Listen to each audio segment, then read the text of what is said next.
زندگی میں بہت کم لوگ ایسے ملتے ہیں جو سچ میں آپ کے ساتھ مخلص ہوں، ورنہ زیادہ تر تو لوگ دکھاوا ہی کرتے ہیں۔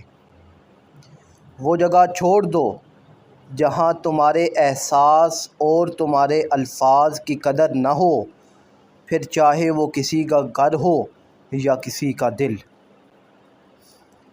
آج اگر کسی کی بیٹی کی عزت تمہارے لیے ٹائم پاس ہے تو کل تمہاری بیٹی خود کسی کے لیے ٹائم پاس ہوگی۔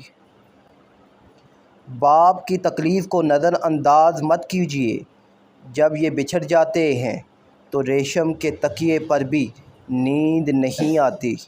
اللہ ہمیں ماں باپ کا فرمانبردار بنائے، آمین۔ دلوں میں خوف تھا نہ دہشتوں کا پہرا تھا، میرے خیال میں یہ دور ہی سنہرا تھا۔ کمال کی بات ہے نا، اللہ ایک ہے مگر وہ ہر ایک کا ہے۔ نبی کریم صلی اللہ علیہ وآلہ وسلم نے ارشاد فرمایا، باپ اپنی اولاد کو جو کچھ دے سکتا ہے، اس میں سب سے بہتر عطیہ اولاد کی اچھی تربیت ہے۔